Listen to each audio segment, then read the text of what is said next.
Welcome everyone to the next TreasuryONE webinar. I'm the finance ghost, and I must say I really do look forward to these. I always learn so much from them. And for those who are joining us who read Ghostmail, you are so used to learning great things from the TreasuryONE team every single day in Ghostmail. They really do a wonderful job of keeping us up to date with the world of macroeconomics and currencies and commodities and interest rates and inflation and all the craziness that is going on out there.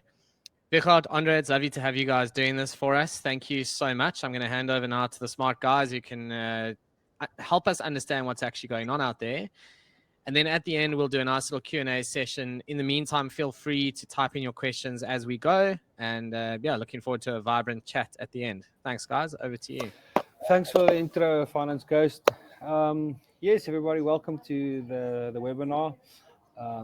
We've got Andre Botha that's going to present to us today about what's happening in the markets. Obviously, everybody's lips is what the currency is going to do, when is the Fed going to stop hiking, how much is the dollar wrecking ball still going to cause damage across the world.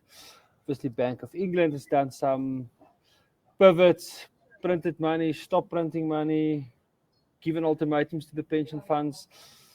Obviously, there's recession fears across the world. So there's a lot of stuff that happening at the moment. And obviously interest rate in South Africa is also ultimate importance to everybody paying off mortgages, paying off debt.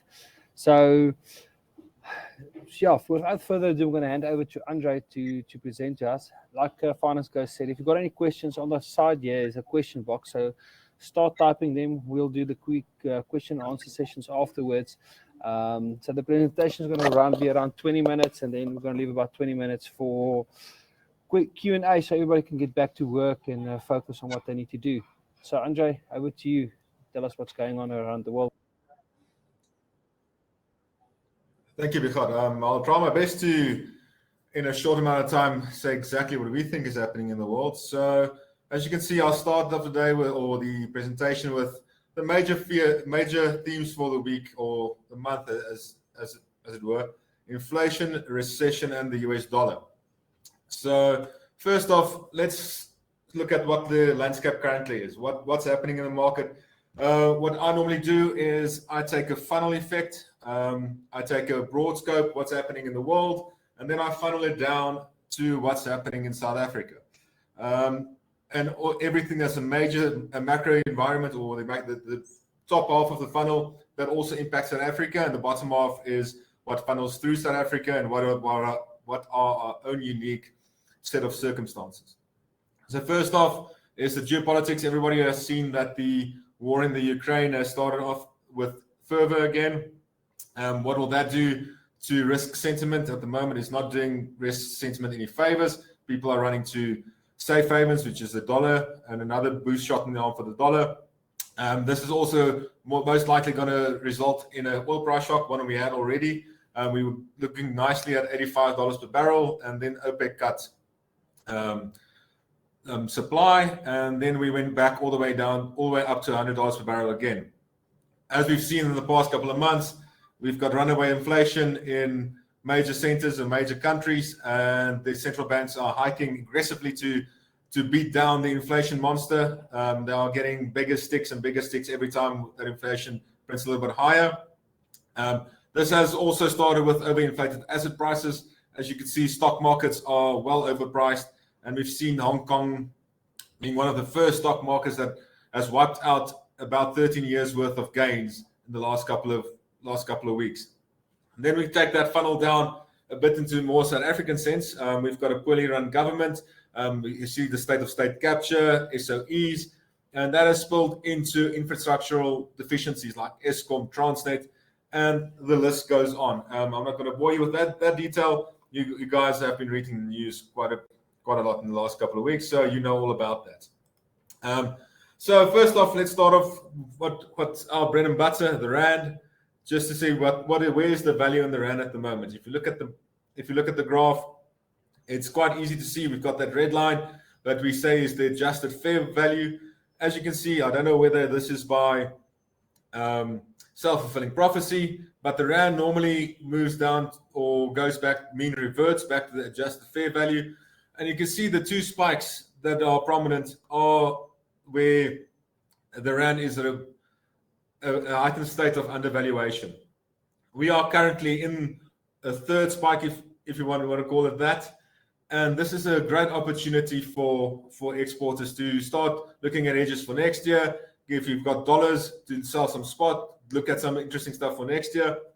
As the feeling is that we have is that the rand will start to mean revert back to the adjusted fair value when we go into 2023. So for importers, this is a bit of a tricky time. Underneath the red line is where it's good value for importers. But as you said, in 2022, we've seen the rand weaken quite sharply in the last couple of months, and this is really a good sign for importers, or exporters rather, as we've said previously. Next up on the list is, why is the rand where it is? Why is inflation so high? And that is down to energy crisis. We've all heard the oil price debacle and how oil prices move. We see also that normally with an oil price spike, and this is also what happens to the rand and emerging market currencies, always preceding in a recession, there's also an emerging market sell-off because people are risk averse. They go back to safe havens. And we've seen with the last couple of oil price shocks that is always preceding to a recession. I know recession is a buzzword at the moment, and we think that we might be looking at some recessions in some economies across the world. But everybody's talking about the Brent crude price and how this inflates petrol prices, how it inflates everything. But one of the real sinners in the inflation debate, if I can put it that way, is natural gas. To the right there, we've got a graph that indexed natural gas versus Brent crude. We see that although Brent crude has had a bit of a peak in the late 2021, we've seen that natural gas is actually the one that has spiked the most. And if anyone has seen that Twitter post about the energy prices in Italy, you can understand why natural gas is one of the main culprits of the inflation debacle that we're sitting in at the moment. Next up, we've got, as I said, inflation from the natural gas. What's interesting on this slide is normally South Africa, if we have to compare it to the world or high-income countries or middle-income countries, South Africa is normally one of the higher inflation countries out there. But this has changed a little bit, and that's due to the energy crisis that we just saw and people paying more for services and it'll feed into the rest of the inflation picture. And we've seen that middle-income countries and high-income countries suddenly have got a lot worse inflation than they have seen in the past. You can imagine the scramble in those two sets of middle-income and high-income countries, those two subsets. They haven't seen high inflation for quite a while. We in South Africa, no, we're quite used to inflation, so this is nothing new. And that also adds to the panic in the world, is that these countries have not seen high inflation for quite a while now. And nobody, it's sort of in the back of their mind, forget about it. And now that it's in our faces, it becomes a huge problem. So what normally happens when there's a lot of inflation in the market? Normally a central bank will take a bigger stick and hit it with interest rates. What we've seen at the moment is that central banks are getting bigger and bigger sticks and trying to beat down this inflation monster. And what this graph tells us, well, the market is always forward-looking. And what we've seen at the moment is that the market is pricing that central banks will continue hiking interest rates in the Fed, the BOE, and European Central Bank. As we see from this picture over here, that the Fed is expected to start, I don't want to use the word pivot, but start looking at normalizing or cutting rates in the beginning of 2023. Speaking of the Fed, the next slide shows us just how uncommon is that the Fed moves 75 basis points. This is the total number of hikes that the Fed has done. And in the bottom of the graph, you'll see it's either 100 basis points cut, 75 basis points cut, and so on and so forth. And what we've seen here is that the past 3 Fed hikes have been 75 basis point hikes. So in the total of all the Fed hikes and everything that has happened, this has only happened 5 times, and with the last 3 being in those 5 times. So it's quite unprecedented, the hawkish nature that the Fed has taken in the last year or so in trying to beat down this inflation scare that they have in the US at the moment. We see we see it on the right-hand side. There's almost a 77% possibility of a 75% basis point hike in November. That surely will go to 100% if the CPI number misses tomorrow. If it is above 8.1%, we can almost guarantee that there's going to be 75 basis point. If it's higher than 8.1, maybe 100%, 100 basis point hike. So at the moment, the Fed is controlling the narrative in the market. They're one of the only economies that can really start hike interest rates. All the other economies are a bit in trouble. And just on that point, when will the Fed start to, as I said earlier, when will they be at peak rates and when will they start looking at cutting? What we've seen is that the market expects them to start looking at rate peaks in March of 2023 with a cut around December. So if we just put that in perspective, there's still a couple of rate hikes coming if should inflation not play along, and we could only see the peak of rate hikes next year in March. This is just an interesting chart of what central banks are doing. I'd sit there most in the same boat. Most are fighting inflation. We see a lot of red on the board where countries are hiking interest rates. But it's curious to see that there are a couple of central banks that in this whole rate hiking cycle has decided to cut interest rates. And I'm just going to highlight a couple of them. Turkey, we all know, is a bit of a special case at the moment. The Prime Minister Erdogan is trying to run that economy with cutting rates with inflation at 80%. So that's a special case. The same with Russia.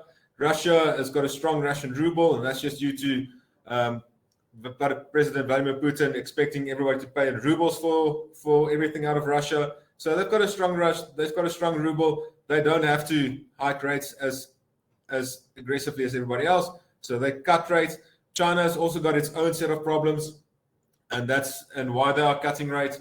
So in the base, the cut cycle in central banks are normally country specific, while the contagion effect of inflation is starting to sweep over the whole world, and central banks are having to hike interest rates. This is what normally happens with hiking interest rates, especially in a low growth environment, is that we get the inevitable chance of a recession. You all can see at the start of 2021, the risk of recessions were pretty low. That has steadily increased as everyone can see that the Eurozone growth isn't that well. The inflation is higher than expected, so they are going to do something drastic to get inflation down, and they might hike into a recession. The same goes for the US. It's at the 50-50 now. But if you listen to the rhetoric that the Fed chair has spoken, he has said that he doesn't, not in so many words, but he's implied that he doesn't mind if the labor market cools down a little bit for unemployment to get up rather, and so in a fight to get inflation down. And that just means hiking more interest rates until you hike the country into a recession. What we have at the moment is a very strong dollar. As I said earlier, the US economy is probably the only economy in the world that's still looking relatively good if you look at the data. And people are piling into the dollar. The dollar index, that's the dollar versus the G6 countries. And we've seen that the dollar has picked up a lot of momentum in 2022. And that's just a follow through from the strength of the economy of the US at the moment. There's nowhere else to go. Emerging markets are looking a bit shaky. The Eurozone is a no-go. So people are piling into the dollar, which means that the dollar is too strong. It puts up every other country under pressure. And I think that nobody or few people are talking about it also puts America under pressure because it widens their trade deficit because their exports there's no demand for their exports because it becomes too expensive for the rest of the countries to import their exports. Then just on that recession talk we had and the strong dollar, what does this mean? Every country is under pressure. And normally when we see an expansionary economy, we see that commodities pick up. We've seen the great stimulus that happened in the middle of last year, where you see commodity prices went up because the cycle of the economy was an expansionary phase, and as inflation started to eat into the economies and people started hiking interest rates, demand got less for commodities and the prices were driven lower. As I said, normally with lower commodity prices, that means that the economies are slowing down because commodities are normally based on supply or solely based on supply and demand. And if there's no demand for the product, the prices will go down. I think I skipped a slide there. Let's go just back to one. Also, as I said, the growth is slowing in the world. With the PMI surveys from across the world, as you can see, when the great stimulus happened last year, PMIs were up, things were looking rosy. At the moment, things aren't looking that well because the line between expansion and contraction in PMI survey language is 50, is the index of 50. And at the moment, we've seen everything is heading down south. Everything is looking a bit dodgy, and with further hikes coming, you can only imagine that this will feed through into the Purchasing Manager Index, what the PMI stands for, and we could see this fall below 50, and a recession being on everybody's lips and finally happening. In the South African terms, what this has meant is with the rand weakening without the commodity prices strengthening at the same time, we've seen that our terms of trade has faltered a little bit, with oil becoming more expensive and the rand weakening. That import-export between exporting commodities and importing oil, that has stifled our terms of trade a little bit. There's a graph on the right-hand side that shows just the currency's performance year to date. What's very interesting to notice here is that the Russian ruble is the best performing currency at the moment, but that's down to circumstances all of its own.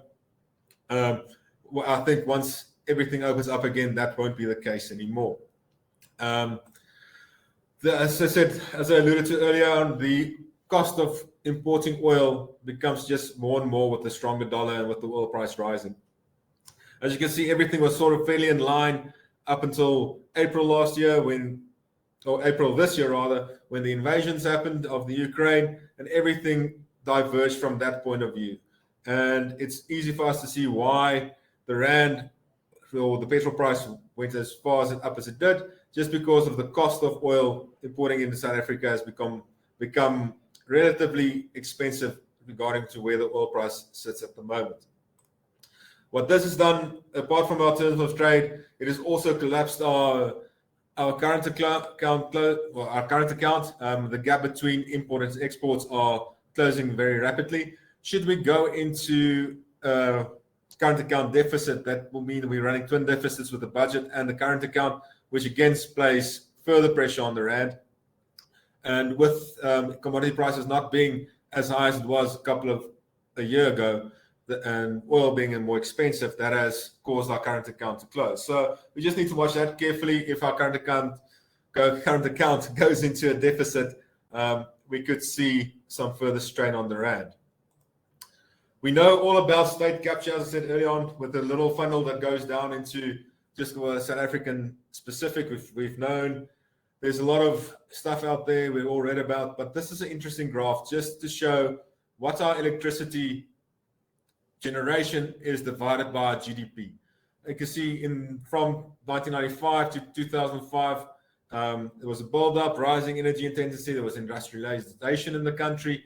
But since load shedding, we've seen that the amount of energy production has fallen by the wayside in terms of GDP. So the constraints that we have for this country to grow, one of the big constraints, and we all know it, is electricity. But in a graph form like this, it just shows the scale of how much lack of electricity is hurting the country. But as I say, that it's the darkest before every dawn, and there's always some hope flickers in the distance. And this is the message I want to put across, is that while we had a bit of despair in the last 15 slides or so, things are looking up for 2023. What we've seen is that there's been a real change in the expectation of inflation. And we've seen the key drivers at the start of inflation in the US cycle being the shipping costs used cars, the housing markets, all those prices have started to fall, which bodes well for inflation going forward in the US. That contagion effect hopefully flows through the rest of the world. So we won't have this continuous cycle of interest rate hikes into the back end of next year. If inflation comes down, then we will probably see some normalization from the central banks and even some cuts maybe to the end of next year. On the right-hand side, we just plotted the USM2 money supply, where they pumped into the whole COVID situation.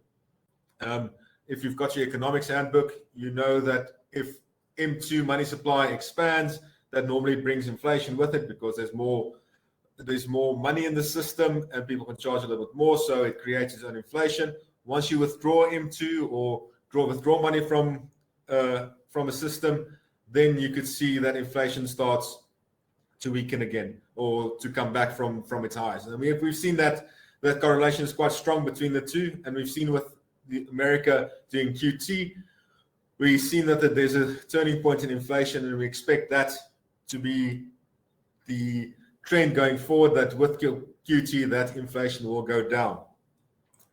As I said earlier on, the US dollar is becoming too expensive for the rest of the world. It's easy to see in these two graphs that the US dollar only in 1985 has it been at levels higher than where it is at the moment, and that is not sustainable. As I said, apart from the whole world thinking the dollar is too expensive, the America also thinks their own currency is too expensive. So with that in mind, we just need to have a look and see that with this being an outlier, it's the first time in 30 years that the dollar is as strong as it is, that the bets are mostly that the dollar should weaken a little bit once we've seen central banks normalize their policy.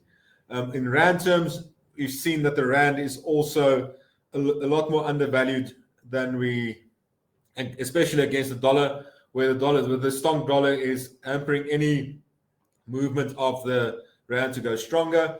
But we've also seen that this is the third time in the past, let's call it 8 years, that the dollar is at this undervalued level. So judging by that, we think that the Rand should mean revert back to that 0% level. So that gives us the thought that 2023 could be a good year for the Rand, where the Rand goes back to that 15.50-16 level that it looked so comfortable at before the US dollar went on its merry way. In repo rates, one of the key things I want to draw attention to in this chart is just on the right-hand side, the implied rate path of the central bank. And we've seen, if you look at the top two, we have where the professional market thinks rates are going to go. In July, you saw a lot higher than what it was in mid-August. And that just means that the professional market thinks that the worst of inflation is almost or behind us, and that the SARB won't hike as aggressively, to use the word loosely, this inflation monster, and that the South African inflation could be tempered a lot better than the world inflation. As you can recall from the previous graph I showed you, South Africa's inflation is, in relative terms to the world, we are below the rest of the world in that sense. As we alluded to earlier as well, just the representation of what we say, where the Rand is undervalued at these levels. You can see every time the Rand hits these peaks at the top here, it mean reverts back to the zero level, might go a bit under it. And at the moment, we are in an upward cycle, which leads us to believe that the Rand could go a little bit lower, could go back to that 0% level, which is, as I said, around level where it was before we had this massive run in dollar strength. But in saying that, and that is the last slide that I have, there's still significant risk for this year. We still have the CPIs out of US tomorrow. There's still GDP numbers to come. We've got our own MPC, and we've got the Fed also in November. If we just look at the balance of it and where the risks lie at the moment, risk sentiment is normally not a thing that's happening in the emerging market space at the moment. So in the short term, we think there can still be a little bit of shocks. Could the Rand go to 19? It's quite possible that if the stars align and the CPI goes haywire tomorrow and it forces the Fed into hiking more aggressively, that we could see the rand on the back end of on the other end of the stick during the last couple of months of 2022. But as we said, we believe that 2023 looks a lot more rosy, but for the short term, there's still significant risk in the rand. And if things doesn't go our way, it's quite a possibility that we could see that 19 rand level against the dollar. That's in short my little presentation. I hope you guys understood it. If there's any questions, we'll answer them as best we can. Fantastic. Thank you so much. Richard, I don't know if you want to just sort of work through the questions or if you want me to keep an eye on them while you run through them. It's entirely up to you. You can run through them. I'll tackle some of them with Andre. I think we can start off that prediction on the oil price. Andre, there's a question. What is your prediction on the oil price? But then you can take over, Finance Ghost. My prediction on the oil price,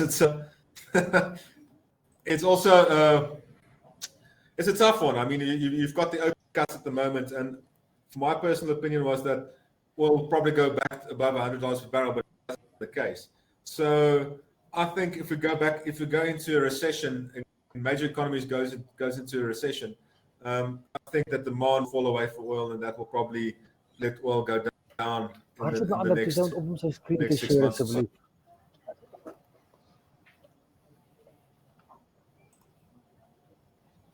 Yeah, that's an interesting one if you are a Sasol shareholder. I hope you've listened carefully there.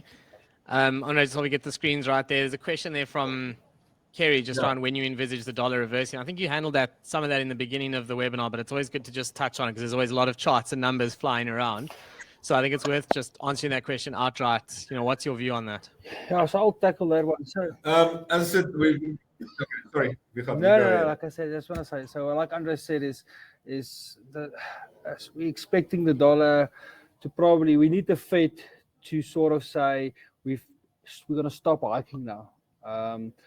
Until then, we're going to have volatility in the dollar still wrecking because of all the uncertainty that's being caused at the moment. So, with the Fed still hiking in November, 75 basis points, possibly 100, maybe 50, nobody knows. And then we're going to look for data again out of the US. What's CPI going to do afterwards to reach the top of the cycle? The expectations in the market is the top of the cycle is going to be March, but we need certainty from the Fed to say we've reached the top of the cycle. We're going to stop hiking. We're going to keep right here at the moment, and then we're going to look at data before we look to do anything else.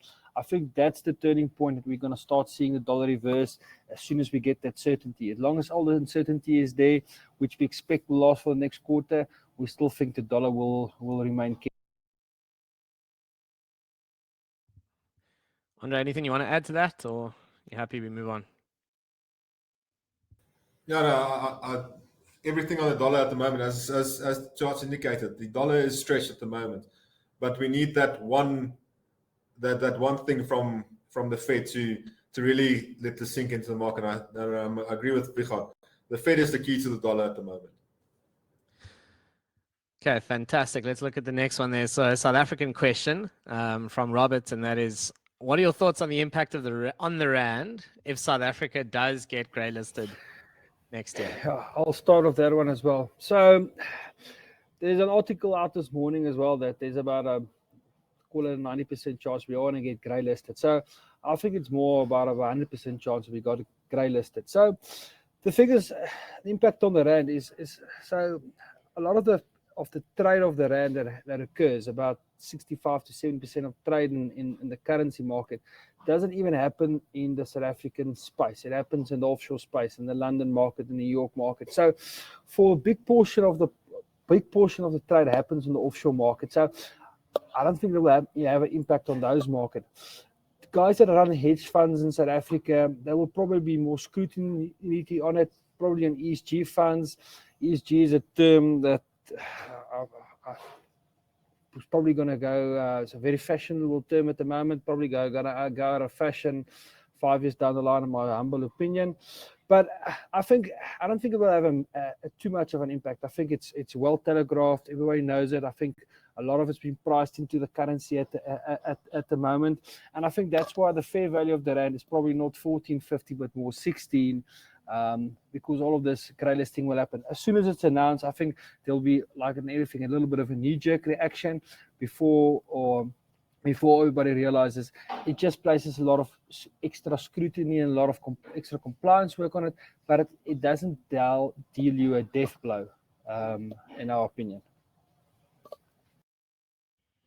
Thanks, Vichard. Yeah, more paperwork coming and maybe some other issues to get around as well. Not ideal, obviously, but it's interesting. I mean, something I've certainly learned from you guys every day in Grossmail is, as soon as the load shedding comes on, everyone thinks, oh, that's why the rand is weakened. But no, it's very much a case of there's far bigger stuff at play that hits the rand. Sometimes it's South African specific issues, but the truth of it, as you keep indicating in daily Grossmail and on the webinars and everything else, it's so driven by the Fed. We score a lot of own goals, for sure we do, but it's not what ends up causing the rand to take these big knocks day in and day out necessarily. So moving on, Raymond's asked what your prediction is for the next CPI figures. Everyone always loves a good crystal ball. Andre, Vichard, I don't know which one of you is going to be happy to take that. I'll take it first. I think some of the fuel inflation and the food inflation will probably linger on in our CPI number. That will probably cause us to be still above that 6% top line of the SARB, of the MPC rather. I think we'll probably print in the mid sevens where we printed the last time around. But it just needs to see how long the fuel and the food inflation keeps going. I think with all the other stuff is pretty neutral that goes into the CPI basket, and those two are our biggest components of it. If we can get oil down, if demand goes down, then we'll probably see inflation going back to the 6% upper bound. But for the next one, we'll probably be in the mid 7.7, 7.8 around there.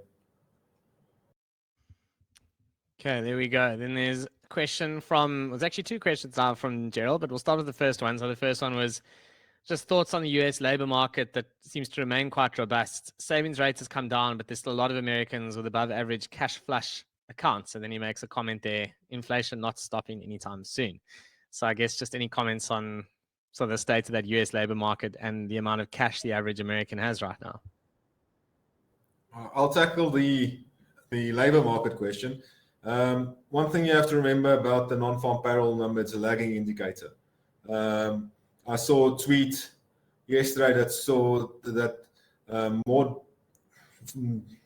truck drivers are getting laid off than the last 5 years or so in the last month. So those numbers still need to get through to the non-farm payroll numbers, and as I said, it's a lagging indicator.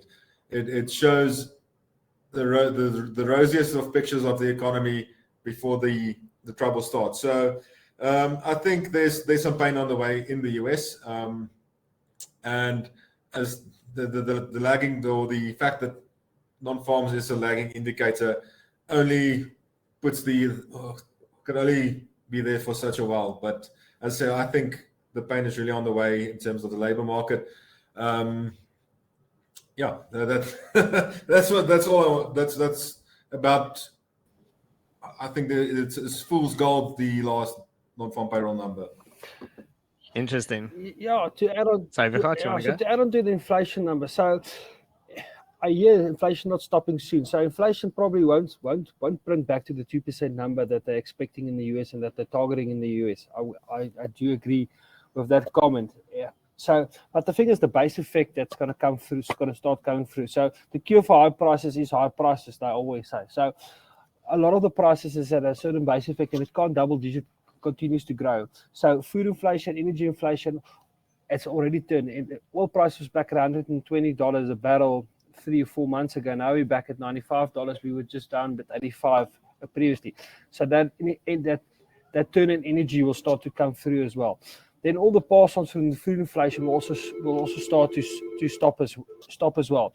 The thing that keeps inflation up at the moment in the US is housing equivalent. It's like rent in South Africa that keeps it up at the moment. And that's, like Anna said, that's a lagging indicator at the moment. So yes, inflation will probably start to top out and come down. It won't come down to the 2% target that the Fed wants, but it will probably start printing towards lower numbers as the base effect comes in and energy prices and food inflation comes down again.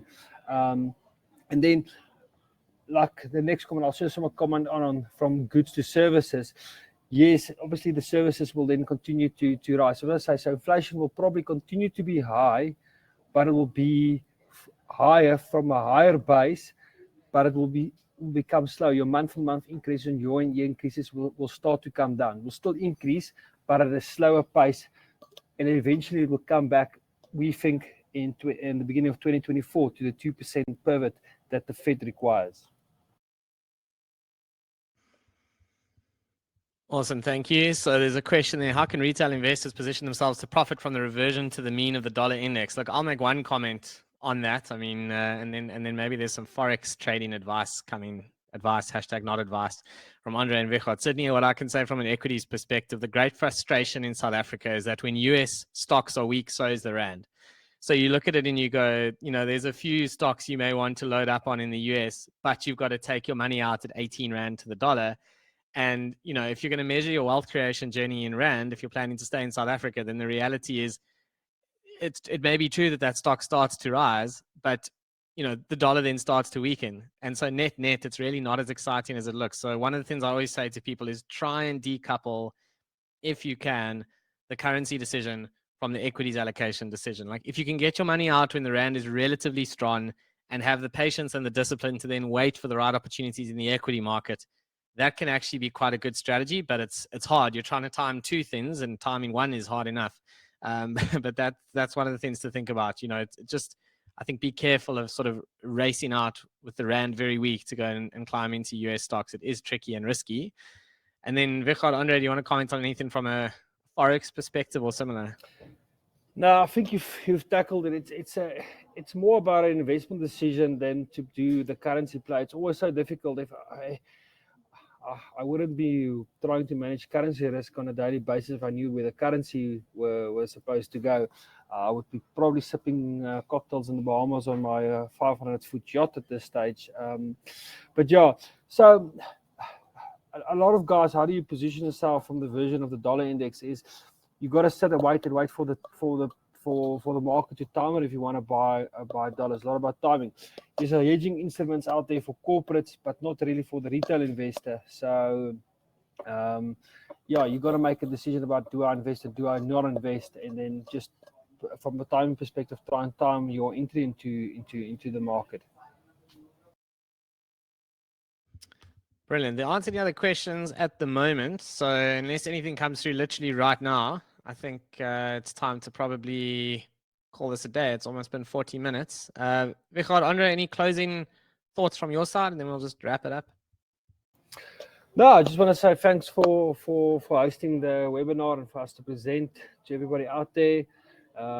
It's nice to do this and touch base. And if everybody got any questions about it, you're more than welcome to give us a shout. We'll try and tackle it from that perspective. Do you want to answer this? Gerald said there's about 1.6 jobs for every unemployed person in the US. Yes, the reason why there's a lot of jobs still available is because there's a lot of people that's not searching for jobs at the moment. It's because of all the cash that was printed and all the liquidity that's still continue to be there. But as interest rates continue to rise and the tap starts to turn off, people will start going back into the job market and search for jobs again. Then we start seeing unemployment, and that's why Andre's comment alluded to, it's a lagging indicator because it still shows it's rosy, but it looks at backdated data. As soon as that starts to turn, I think that number will start to turn as well. Vichot, Andre, thank you so much for your time. To everyone who's attended the webinar, if you'd like to reach out to TreasuryONE, you can find their website at treasuryone.co.za. That's one written out, ONE. Go check it out. Find them on Twitter. Read your Ghost Mail every day. You'll see their daily commentary is always in there. And yeah, from my side, I just want to say thanks for keeping us up to date and for hosting these for not just the Ghost Mail readers, but obviously your client base, whoever else is on the call today. And we'll do another one of these soon. Thank you very much, guys. And to everyone on the call, good luck in these markets. They are a little bit wild. Thanks. Cheers. Bye-bye. Thanks for having us.